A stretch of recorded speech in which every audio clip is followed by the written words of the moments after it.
السلام عليكم ومرحبا بكم في حلقه جديده مع الو شيف. نتمنى تكونوا كاملين بخير وعلى خير وتكونوا كتستافدوا معنا من الوصفات اللي كنقدموا لكم. اليوم عندي معكم اول وصفه اللي غتكون عباره عن تشيز كيك نيويورك. تشيز كيك اصلي من مدينه نيويورك. كاين بزاف انواع ديال التشيز كيك. هذا النوع اللي كيطيب في الفرن بطريقه متبسطه وسهله ورائعه جدا. اول حاجه كنبداو بها هي قاعده ديال البسكوي اللي كيجي من التحت ديال التشيز كيك. خصنا 180 غرام ديال البسكوي يكون مطحون بحال هذا الشكل هذا. اللي ما عندوش شي طحانه ديال الضوء اللي كطحن البسكوي يمكن له يستعمل كيس بلاستيك ديال الكونجيلاتور ويضرب عليه بالرولو من الفوق، يعني بالمطلق يضرب عليه مزيان حتى كيرجع له بحال هكذا بودره.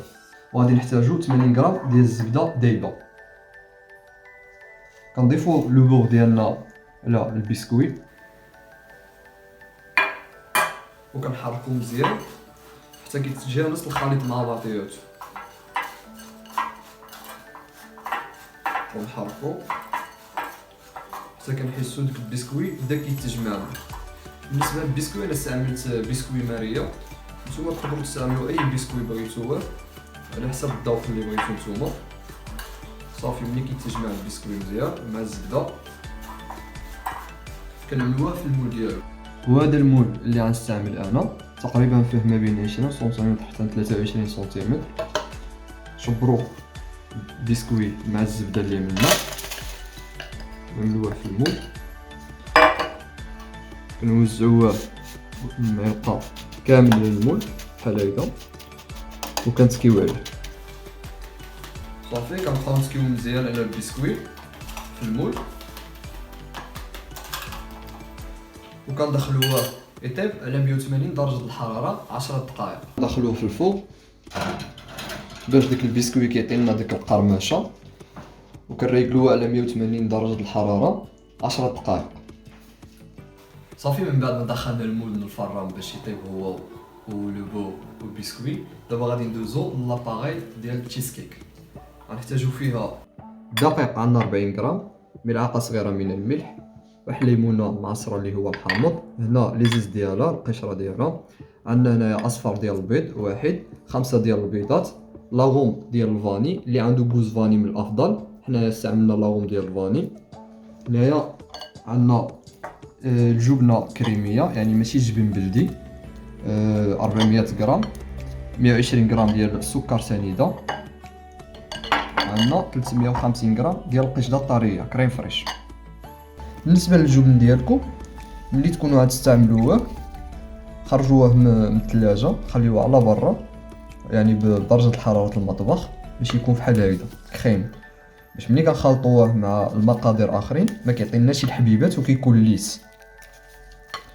اول حاجه هو الفرماج فيلادلفيا كنخدموه مزيان،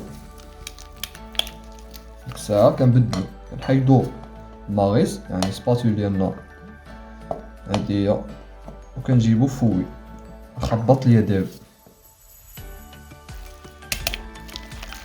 نحركو مزيان، كنزيدو سكر سنيده،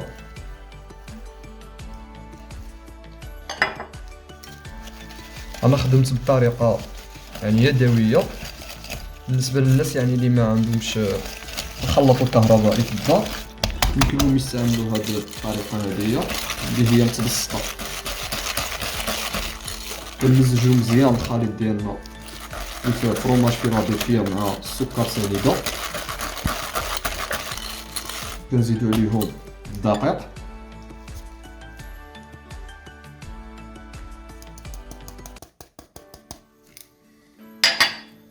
معلقه صغيره ديال الملح،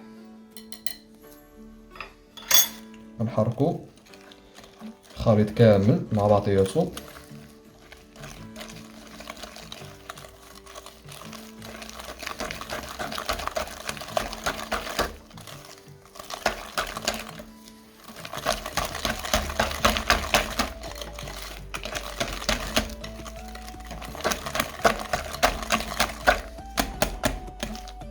شوف حتى كيرجع لهذا المستوى هذا. هنا كنزيدو له القشده الطريه،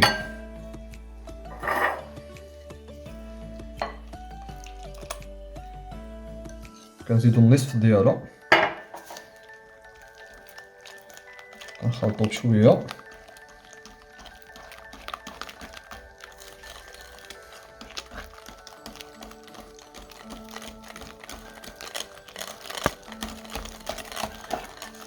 ملي كيتجانس الجزء الاول مع بعضياتو كنزيدو الجزء الثاني.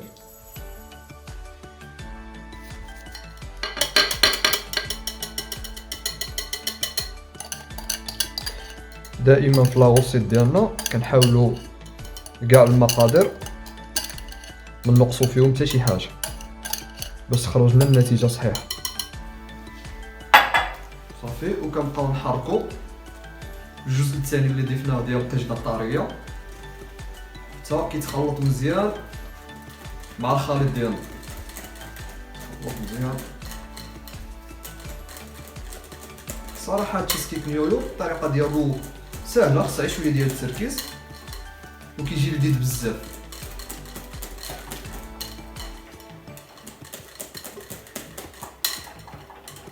من بعد ما مزجنا الخليط ديالنا مزيان ترجع بحال هاد الشكل هذا. دابا غنضيفو عليه العصير ديال الحامض ولي زيست ديالو، القشره ديالو. هنايا انا استعملت واحد الليمونه بالنسبه لي ما عندهمش الميزان في الدار. انا في صندوق الوصف ان شاء الله غادي نكتب لكم المقادير. وكنخلطو مزيان بهذا الشكل هذا.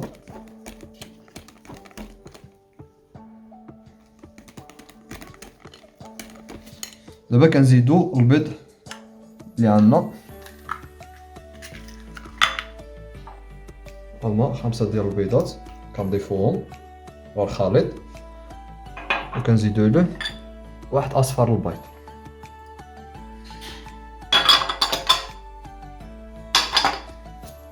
كنخلطو الخليط كامل مع بعضياتو بهذا الشكل هذا.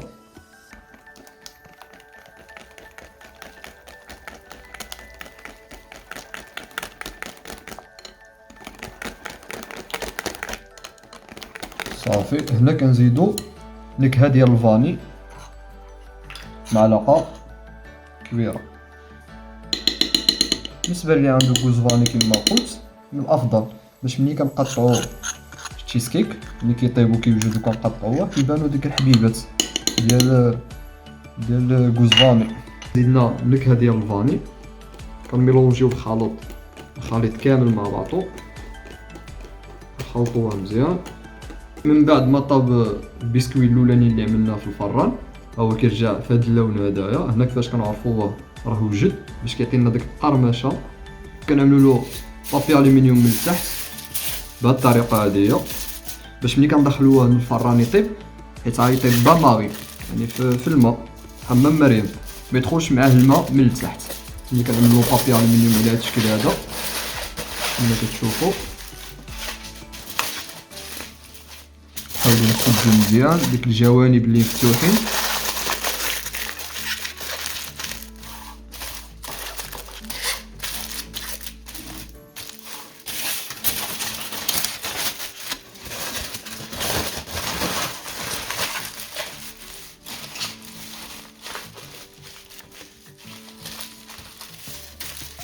بهذه الطريقه هذه صافي. تاكدوا من اللي ما كاينش شي بلاصه غادي يدخل فيها الماء. دابا غادي نخويو الخليط ديالنا في المول بهذا الشكل هذا.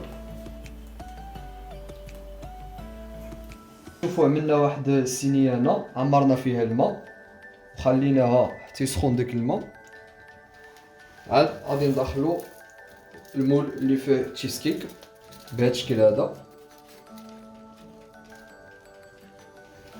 صافي دابا غنشعلو له كما قلنا 180 درجه في الحراره و20 دقيقه. ملي كيطيب كنرجعوه درجه الحراره 100 وكنخليوه تقريبا واحد 50 دقيقه في الفران ديك الساعه باش كيعطينا ديك القشره من الفوق اللي هي محمره وكيتجمع مع بعضياته. من بعد كنطفيو الفران وكنخليوه يبرد مزيان ديك الفران، عاد كنخرجوا منه التشيز كيك. من بعد ما دخلنا التشيز كيك يطيب في الفران دابا غادي ندوزو للمرحله ديال الصوص ديال الفريز. هاد الصوص ديال الفريز ملي غنخرجو التشيز كيك من الفران ويبرد مزيان غادي نعملوه فوق منه، يعني كطريقه ديال التزيين. غادي نحتاجو فيه 100 غرام ديال الفريز، 30 غرام ديال السكر سنيده، ونص حامضه معصره. فريز نعملوها في واحد الكاسرونه، كنزيدو عليها السكر سنيده، كنزيدو عليها عصير ديال الحامض، وكنخليوهم فوق البوطه حتى يبداو يغليو. وكتشوف ديك الفريز ديالك ما بقاش كيما هو دابا. صافي ملي كيوصل لهاد درجه الحراره هادية كيكون بدا كيغلى، كنحيدوها فوق البوطه وكنميكسيوها بالميكسور. بالنسبه لي فيغوي تقدروا تعملوا اي فيغوي، يعني فرومبواز اي فيغوي روج تقدروا تعملوا به هاد الكولي هذا وبنفس لاغوسيت. صافي كنبقاو نميكسيو حتى كنحصلوا لهاد الخليط بحال هدايا كما كتشوفوا. هنا كيكون عندنا الخليط ديال لاصوص ديال الفريز واجد، كنخليوه يبرد. صافي من بعد ما دازت 50 دقيقه في 100 درجه الحراره، دابا غادي نطفيو عليه الفران ونخليو الفران حتى يبرد، عاد غادي نجبدوه منه وغادي ندخلوه في الثلاجه. كما كتشوفوا معنا التشيز كيك ديالنا ها هو وجد. من بعد ما خليناه تقريبا 2 ساعات في النبيره باش يبرد. نتوما الا ما كنتوش تحتاجوه في ديك الساعه، من الاحسن تخليوه ليله كامله في الثلاجه يبرد. غير انايا شفتي جاني باغي ياكلو عليها خرجته في 2 ساعات. دابا غادي ندوزو للتقطيع ديالو، غنوريكم كيفاش كيتم التقطيع ديالو والدريساج والديكوراسيون اللي غنعملوه بالكولي ديال الفريز اللي صاوبنا قبيلاتي. بالنسبه للعمليه ديال التقطيع، دائما بغيتو تقطعوا لو تشيز كيك ولا لو غاطو ديالكم فيه ليموس باش تجيكم تقطيعه فينيه مزيان. كتسخنوا الماء وكتحشيو فيها الموس بحال هكذا، كيكون عندكم طورشون كتمسحوا الموس وكتقطعوا المورسو اللي بغيتو. بالنسبه لهاد التشيز كيك كما كتشوفوا جا محمر من الفوق، عطى داك اللون الذهبي ديالو. كاين الناس ما كيعجبهمش هاد القشره هاديه، ممكن ملي يدخلوه من الفران باش يطيب يعملوا له بابي الومنيوم، يغطيوه من الفوق بابي الومنيوم غادي يبقى بيض ما غاديش دوغي بحال هكا. انا صراحه كيعجبني لوغو ديال هاد القشره اللي من الفوق، كيجي زوين. شتو كان الموس كيكون اللي كنقطعوه كنرجعوه في الماء كيكون ممسوح مزيان، ما فيهاش حتى ديك الطروفه ديال الشيز كيك ولا ديال الكاطو ديالكم باش ما يطلع لكمش من الفوق. وكنقطعوه كيسهل عليكم حتى التقطيع. صافي كندوزو تدويزه واحده، كنجيبو سباتيل كندخلوها من التحت بحال هاد الشكل هذا وكنطلعوه. هو لو شيز كيك ديالنا شفتو كيفاش كيدير. كندريسيوها في لاصيط بهاد الطريقه هادي. بالنسبه للدريساج كيبقى لو شوا ديالكم، يعني الاختيار ديالكم، كل واحد يعمل الابداعات ديالو. لاصيط ديالو اللي غادي ندريسيو فيها غادي نعملو له لاصوص ديال الفريز اللي وجدناها بحال هاد الشكل هذا. نقول لكم بالنسبه اللي بغى يعمل اي فروي روج بحال فرومبواز بحال كاسيس ميرتيل اي فروي روج يصاوبوا بهاد الطريقه هذه اللي عملنا بها البيوري. بالنسبه للديكوراسيون ديال لاصيط انا اخترت نديكوريه بالفريز بحال هاد الشكل هذا قطعته. اللي غيصاوب يعني الكولي ديال الفرومبواز يديكوري بالفرومبواز، كاسيس يديكوري بالكاسيس، ميرتيل يعني اي فروي استعملتوه مع لو شيز كيك نيويورك ديالكم ديكوريو به لاصيط ديالكم. انا اختاريت نديكوري لاصيط بحال هاد الشكل بالفريز. كنتمنى تكون عجبتكم الوصفه ديال تشيز كيك نيويورك. كنتمنى تجربوا هاد الوصفه عندكم في الدار، واللي جربها يبعث لنا الفوتوز ديالو في التعاليق. اللي عنده شي سؤال وما فهمش شي توضيح يعني في لا فيديو يبعث لنا حتى هو ميساج على انستغرام ولا على باج ديال الفيسبوك. عملوا جيم وشاركوا الفيديو مع اصحابكم، وما تنساوش تابوناو في باج ديال اليوتيوب. ودابا غادي ندوزو المرحله ديال الديغوستاسيون.